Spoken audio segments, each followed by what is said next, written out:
not living right. I know it. I'm going to need more than just Tabitha. Rebecca gave me a table, so it was free. Brought it home. Free. Brought it home. Backing up in the yard, there's 2 pine trees that I could avoid. 2. I hit one of them. Look at that. Just look at that. I'm not living right, Chris. See that? Can you see it? What? Right here.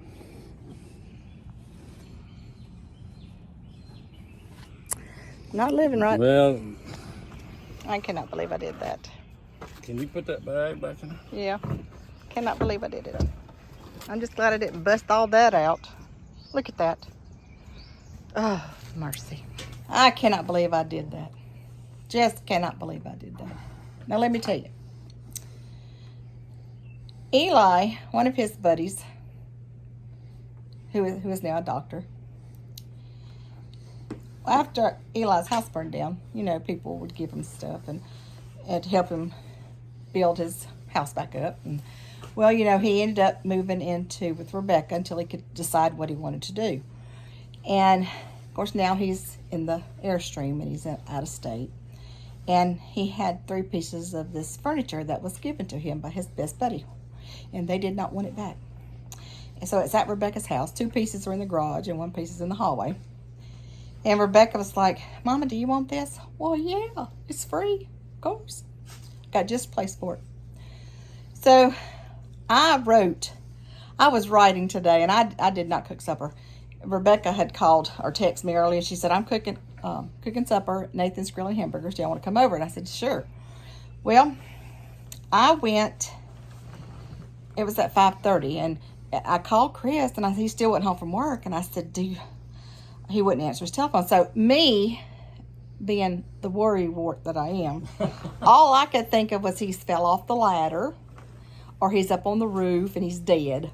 So he wouldn't answer his phone. So, you know, I give him a few minutes and normally he'll call me back. But unless he just can't hear it because of the equipment. So anyway, on my way to Rebecca's, I said, I'll just swing by this place. They have coolers, and coolers are their livelihood. And that's what he does for a living. One of the things he does for a living. So, anyway, I go in there, and it is a Mexican... Latino meat market. And they're one of Chris's good customers, and we're so thankful for them.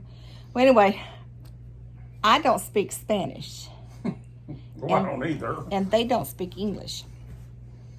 So, I said, I'm here. I need Chris. I'm checking on Chris, and I said the cooler, and he knew that word.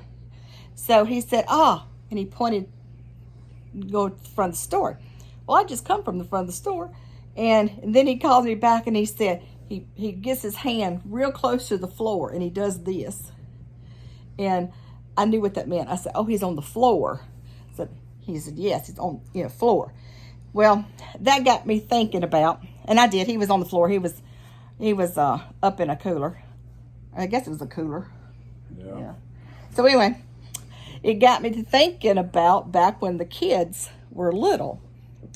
They could speak Spanish. Rebecca had 4 years of Spanish in high school, and Eli, he majored in Spanish in college. So they knew Spanish. One of his majors. That was one of his majors.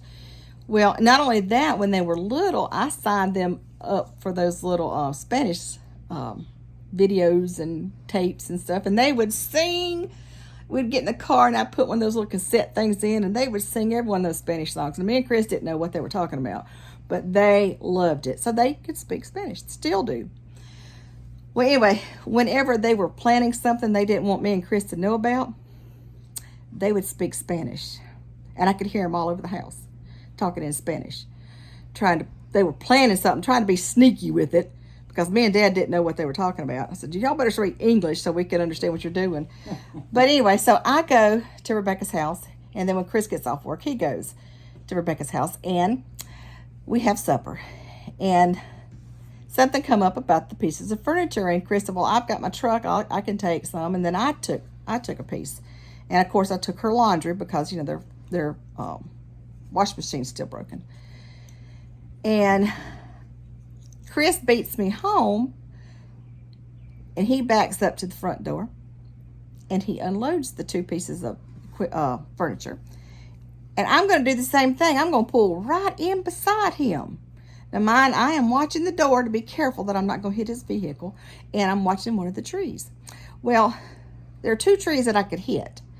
I was watching one very carefully. The other one I hit, tore up my car. Cannot believe I tore up my car. You didn't tear it up. You just dented the bumper. Free furniture, free supper, car damage.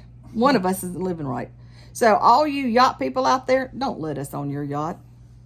Don't let us on your yacht. We'll probably tear up something. All right, y'all have a good evening. Bye.